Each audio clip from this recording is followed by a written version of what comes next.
kan tadi udah selesai tuh. Akhirnya nggak ada apa-apa, terus jam 2 pagi Uncle langsung summit, terus Uncle udah sampai duluan di Semeru. Pas di Mahameru itu nggak ada kejadian apa-apa lagi setelah itu. Nggak ada, happy aja kita. Happy aja, jadi happy ending ya. Happy Untuk ending. Pas jalur turun ke bawahnya juga sama aja, pas turun Happy ending. Nah itu cerita yang pertama ya guys, gunung yang pertama di ekspedisi ini. Nah setelah itu gunung keduanya itu apa Uncle? Gunung keduanya kan Bromo. Oke. Cuman Bromo nggak ada.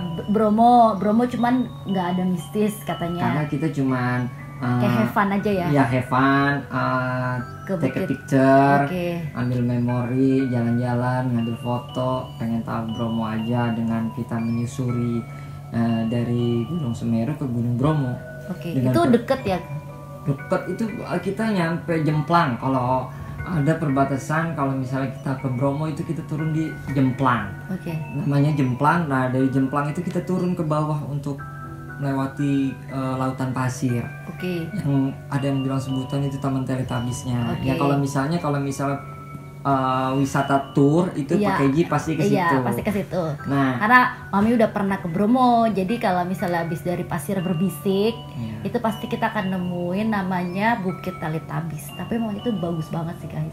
Tapi di situ cuma untuk wisata. Jadi Mami juga nggak tahu kalau di situ mistis apa enggak ya. Tapi ada mitosnya sih. Ada mitosnya juga ternyata di Lautan Pasir Berbisik. Lautan Pasir Berbisik. Karena kan sampai di Teletubbies itu dari Jemplang kita turun ke Teletubbies itu setengah jam turunnya aja. 15 menit lah. 15 menit.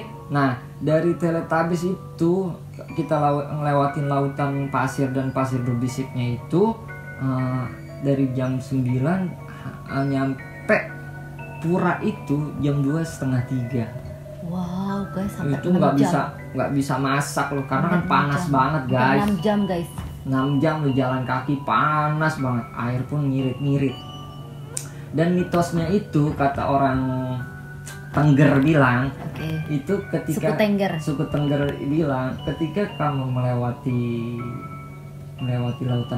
lautan pasir berbisik itu ada yang bilang mitos jika kamu merasa bahwa itu dekat tapi kamu tidak nyampe-nyampe, dan kadang kita tersasar. Karena menurut pernah saya baca artikel bahwa medan magnet di pasir berbisik itu sangat tinggi. Jadi terkadang Kompas tidak membaca. Yang sepengetahuan saya pernah membaca artikel.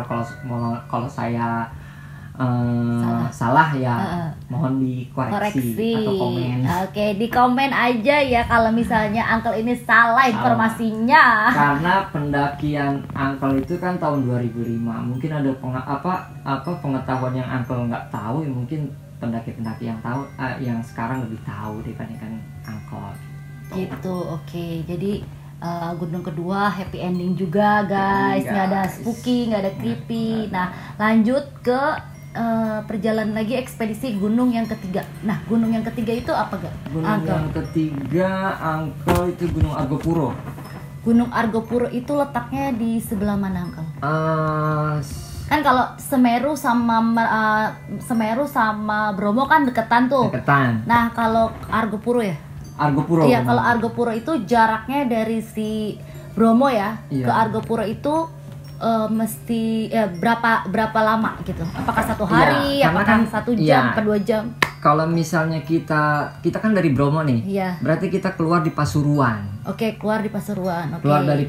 Keluar ke Pasuruan. Kabupaten Pasuruan guys. Kita keluar karena kita naiknya dari Malang, kita turunnya lewat Pasuruan. Karena ke Bromo terlebih dahulu. Dari Pasuruan kita menuju ke Probolinggo. Jadi Gunung Argopuro itu adanya di Kabupaten Probolinggo. Kalau nggak salah ya, karena ingat Uncle mampir ke rumah temen Uncle di sana di daerah Probolinggo. Dari Probolinggo itu kita ngelewatin jalur Bremi namanya. Jalur Bremi nanti Mami kasih tahu di mappingnya ya. Di jalur apa aja untuk kalau misalnya ke Argopuro. Nah di Argopuro itu ada hal-hal yang mistis lagi nggak? Kalau seingat Uncle, karena kan Uncle jalan dari jam masuk pos Argopuro untuk membuat sikamsi. Oke. Surat izin masuk konservasi. Oke. Itu jam 2-an dan mulai start untuk pendakian itu Uncle bersama teman-teman itu habis asar. Oke, habis asar. Habis asar. Personilnya masih lengkap atau ada yang sudah berkurang? Oke. Ada yang pulang 2. Oke, 2 orang. Iya. Jadi sekarang personilnya tinggal 5 orang nih ya. Iya. Oke. Termasuk si Mbak Indah itu nggak? Enggak. Berarti Mbak Indah setelah Bromo dan Mahameru sudah pulang. Pulang. Oke. Nah, dia pulangnya sama sepupunya. Iya. Oke. Jadi tinggal berlima ya, Uncle. Nah, pendakian mulai habis asar, terus pas pada saat pendakian ceritanya seperti apa? Karena ada yang banyak yang bilang juga pendaki-pendaki yang lain bahwa Argopuro itu adalah jalur terpanjang, salah satu gunung terpanjang jalurnya di Asia. Oke. Asia Tenggara. Oke. Dan panjang sekali gitu.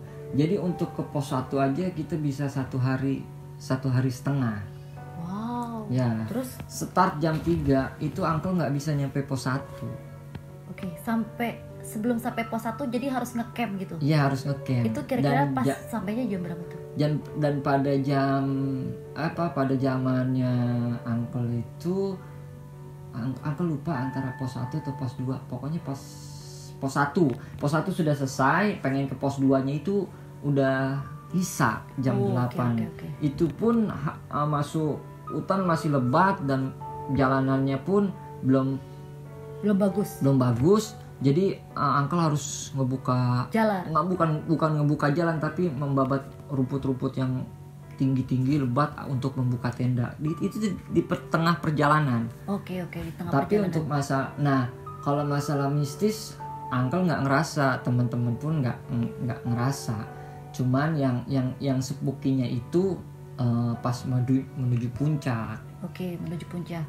Jadi untuk perjalanan dari pos 1 sampai pos terakhir mau ke puncak itu aman lah ya. Aman. Pas mau menuju puncaknya? Enggak, ada namanya di situ, ada di pos namanya pos Cikasur. Oke. Itu tempatnya istilahnya kalau bilang surganya pemandangan di Argopuro. Oke. Salah satunya. Oke.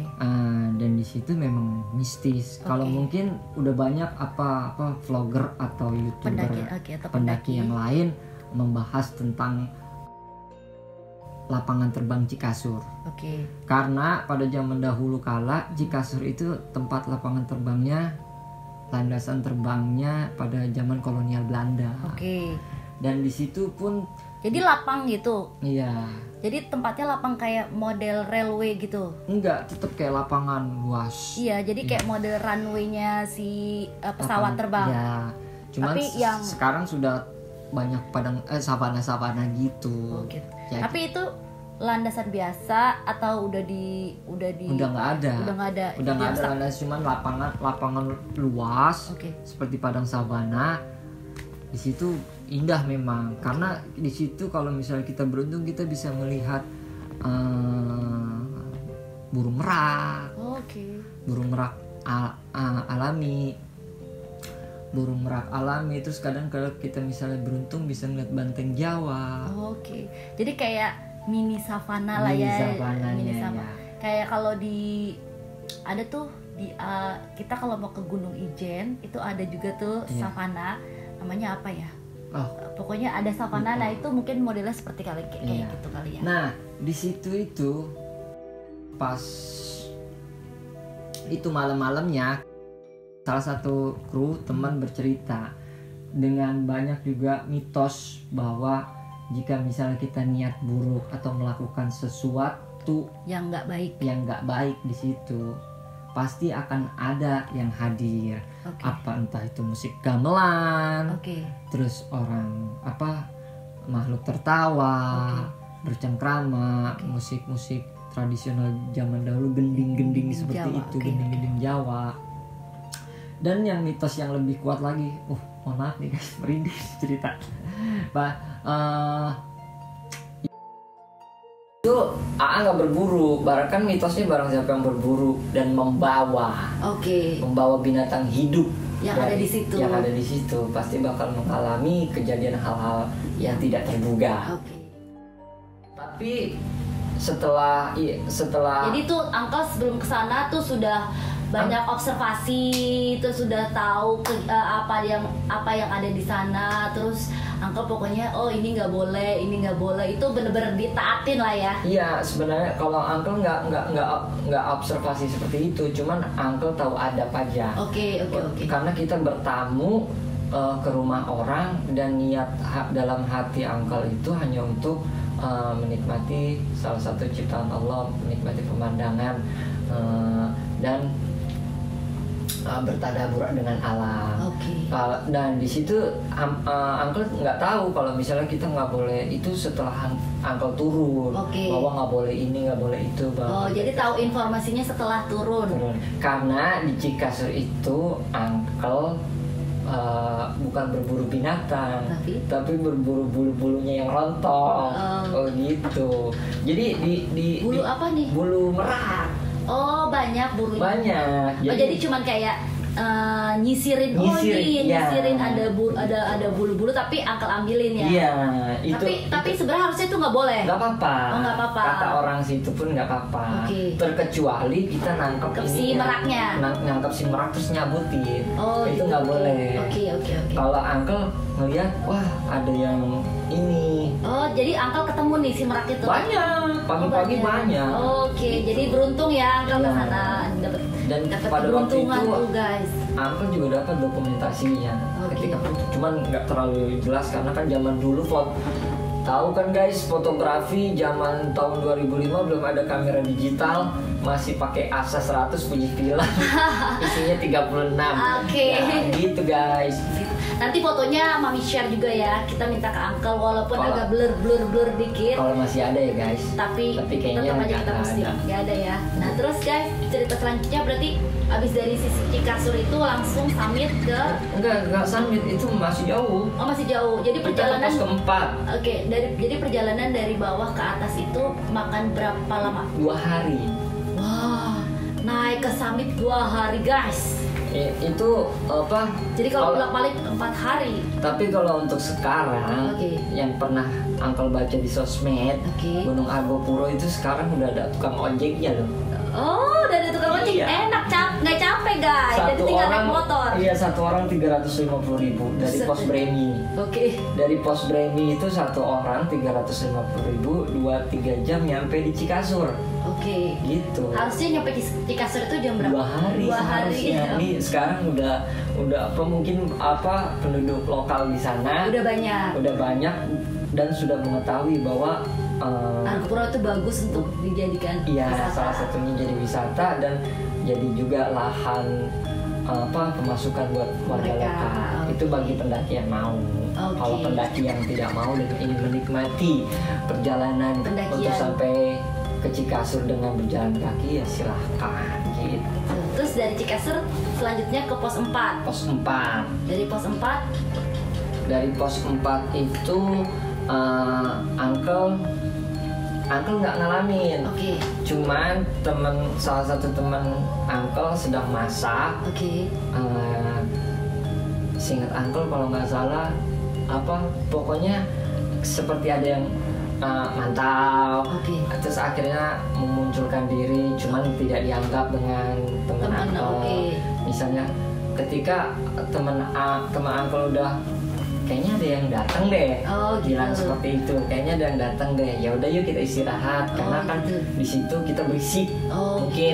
Mungkin perasaan kalian kita semua nggak berisik, mungkin perasaan mereka yang di sana berisik. Akhirnya mereka udah ada yang memunculkan diri tapi dikasih tahunya ke satu orang gitu.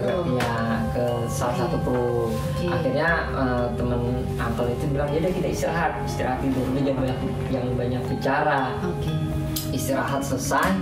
Nah karena di Argopuro itu ada 2 puncak. Paginya kita ada pengen ke 2 puncak. Dua-duanya namanya satu puncak Argopuro, dan satu lagi puncak Dewi Rengganis. Oke. Gitu. Jadi berarti nggak jadi 6 puncak dong? Apanya? Angkel. Jadi si Angkel ke Rengganis atau ke Dua-duanya. Dua-duanya. Berarti kan tadi kan aku pernah infonya kan 5 gunung, 6 puncak. Ternyata guys di sini ceritanya bukan 6 puncak, jadi 7 puncak. Jadi di Argopuro itu sama kayak di Arjuna dan Wilerang. Jadi ada karena 2 puncak iya, kayak Gede dan Pangrango. Oh gitu.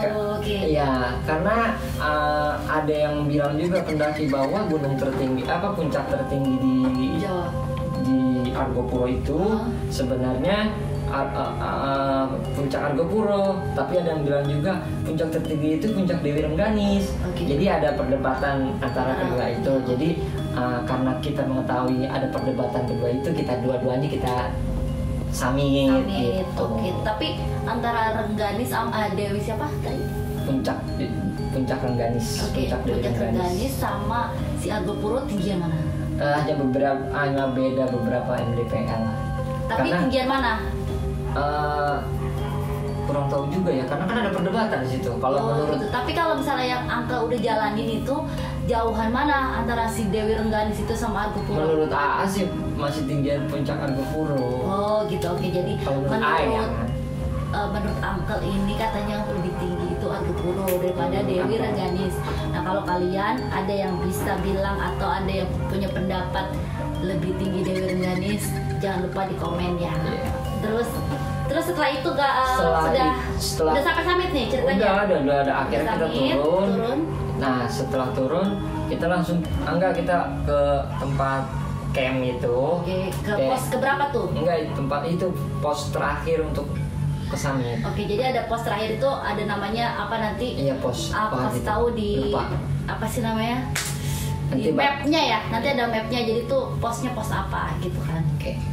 Nah setelah itu kita prepare buat turun. Oke. Tapi nge-camp lagi nggak di situ? Enggak. Kita turun. Oke. Nah pas turun ada kejadian-kejadian aneh nggak? Nah turun itu kita nggak lewat jalur yang sama. Oke. Kita karena kan yang pada tahun itu ada 2 jalur kan. Oke.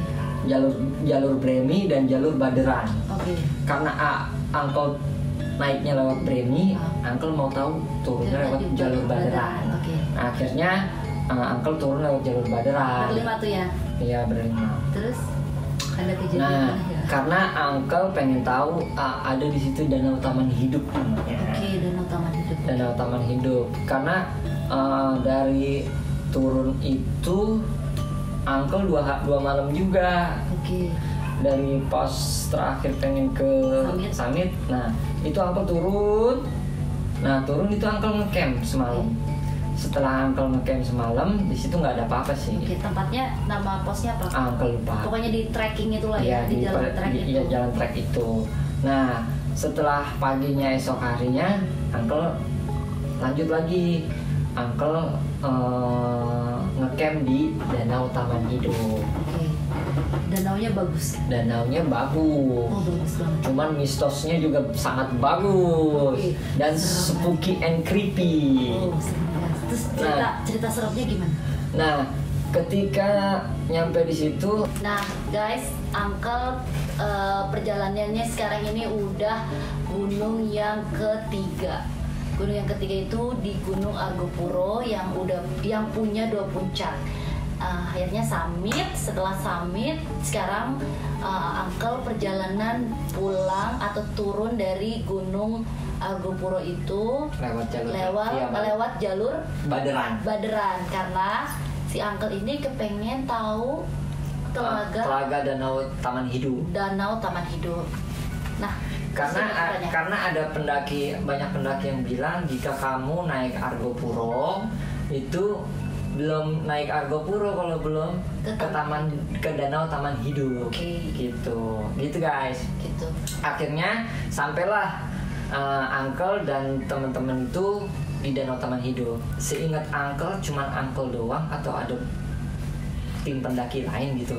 Seingat Uncle sih ada 2 tim atau 1 tim pendaki yang sama-sama ngecamp di Danau Taman Hidup. Oh, Telaga Danau Biru dan Telaga Taman Hidup. Danau Taman Hidup. Oke. Danau Taman Hidup, Mami. Oke, setelah itu Uncle ngecamp dan danaunya bagus sih. Cuman mitos. Sebagus Randu Kumbolo. Oh enggak, bagus Randu Kumbolo. Tapi apa ya? Karena di situ tenang sekali. Tenang dan mitosnya nggak boleh berisik sama sekali. Nggak boleh berisik, guys. Karena mitosnya barang siapa yang membuat kegaduhan atau berisik di Danau Taman Hidup, mitosnya akan diambil oleh salah satu penghuni di Danau Taman Hidup itu. Misalkan sekali diberi peringatan tidak mendengar atau tidak menggubris, ada peringatan kedua. Peringatan kedua tidak digubris, ada langsung penindakan. Begitu. Terus peringatannya itu tuh bukan apa ya, bukan dari saya, kata orang penduduk lokal ya. Kalau misalnya saya salah bisa dikoreksi juga, teman-teman. Nah, terus di situ Uncle berisik. Di situ antara percaya dan tidak percaya. Walaupun Uncle percaya karena kita manusia dan makhluk gaib kan selalu berdekatan, berdekatan dan berdampingan. Nah, niatnya Uncle mau mancing. Karena kita orang Betawi ya, biasa kalau ngobrol-ngobrol itu selalu ada perdebatan. Ngomong A, ngomong B, ngomong C, dan terjadilah kegaduhan, berisik. Dan setelah berisik itu dengan tertawa terbahak-bahak, cekikikan. Nah, datanglah warning pertama. Dan warning pertamanya itu langsung Uncle rasakan. Cuaca berubah dan suhu berubah menjadi lebih senyap, dingin, dan kabut pun turun. Dan itu gelap. Padahal itu jam 1 atau jam 2 siang. Gelap. Jadi kayak mendung gitu ya? Iya, kayak mendung. Langsung turun dengan perlahan, gelap. Wah, terus teman-teman, ini mau beneran katanya. Yuk kita pulang, balik ke tenda. Baliklah ke tenda, langsung lari gitu, guys. Jadi nih yang 5 personal ini punya adab, guys. Nah, pendaki punya adab. Jadi karena mereka berisik, jadi udah tahu mitosnya di situ. Terus dia tidak, mereka nggak kita merasa bersalah. Kalau misalnya kita sudah berisik, maka dari itu kita pergi dari Taman Hidup itu untuk kembali ke camp. Karena dari tempat kita mendirikan tenda ke danau itu lumayan 5 menit 10 menit. Karena itu di belakang tenda kita gitu. Karena niatnya kan mancing supaya dapat ikan buat masak. Tapi ternyata adab kita kurang kejaga gitu. Jadi dapat warning lah. Dapat warning pertama dan dapat warning pertama langsung recognize itu langsung menyadari menyadari kalau mereka tuh buat salah, jadi langsung balik. Tapi spooky juga ya, guys. Lagi ketawa cekakakan langsung turun kabut. Langsung turun kabut dan gelap. Kesannya tuh yang di tempat itu ini orang berisik banget sih. Tapi setelah kita balik ke tenda dan masak, istirahat atau ngobrol-ngobrol lagi, kita melihat, menoleh ke belakang ke danau itu, kok terang lagi gitu. Oh, berarti bener mereka nggak suka kalau berisik. Begitu, guys. Oke. Tapi itu percaya atau nggak percaya lah. Tapi kan kita alamin sendiri. Oh gitu. Jadi ini emang kejadian nyata ya. Iya, kisah real story gitu. Real story. Oke. Dengan memori dan kepala Uncle sendiri. Nah, jadi itu lumayan serem sih. Dan setelah itu malamnya pun banyak orang yang tertawa dan teriak-teriak. Jadi kayak desa gitulah modenya. Enggak desa, tapi ada ini kita nanti bisa lah di video kita kasih gambar atau foto Danau Taman Hidup. Nanti kita explain bahwa dari jarak tempat ini hampir 1 kilo atau 1 kiloan itu ke seberang itu ada suara teriak-teriak. Di seberangnya Danau Taman Hidup, di sebelah jalur sebelah sana. Karena nanti kita bakal lewatin situ. Tapi itu sebenarnya apa? Entah itu orang siapa. Maksudnya itu kayak apa, perkampungan kah? Nggak ada. Jadi itu alas hutan lah ya? Iya, hutan. Cuman ada orang teriak-teriak. Wah. Entah itu binatang atau tapi sependengaran Uncle dan teman-teman itu kayak orang atau makhluk. Gitu. Cuman berisik. Waduh, itu di tenda kita. Waduh. Tapi di tempat camp itu ada beberapa pendaki kan ya? Jadi nggak cuma pendaki doang. Iya. Sama, tim pendaki pun mendengar. Tim pendaki yang lain juga mendengar. Bang, terus mereka bertanya, Bang dengar nggak? Dengar, biarin. Pengen join kali sama kita bercandain begitu. Karena kan kita orang hutan. Tapi alhamdulillah cuman ada istilahnya, mungkin mereka pengen eksis atau menunjukkan diri bahwa kami ada di sini. Mungkin pikiran Uncle pun seperti itu. Jadi kan karena mungkin itu kan jarang dilewati atau jarang ada yang datang juga. Mungkin. Jadi mereka kepengen kasih tahu ya kalau di sini tuh tempat kita. Jangan sembarangan. Karena itu punya dengan caranya mereka. Itu ya seru. Gitu. Ada lagi nggak? Ya setelah itu turun udah nggak ada, alhamdulillah nggak ada apa-apa. Jadi sampai di gunung yang ketiga, Gunung Argopuro, dan puncaknya 2 itu Dewi Rengganis. Alhamdulillah Uncle pulang sehat dan selamat. Nah guys, untuk di part ini kayaknya cuma sampai sini dulu ya ceritanya. Nanti aku lanjut ke part yang kedua. Kalau misalnya kalian mau kasih komen, like, dan kasih suggest gitu, saran, kalian jangan lupa tulis komen di bawah ya. Terus mau tanya-tanya apa, siapa tahu Uncle nanti bisa jawab langsung di YouTube-nya kita.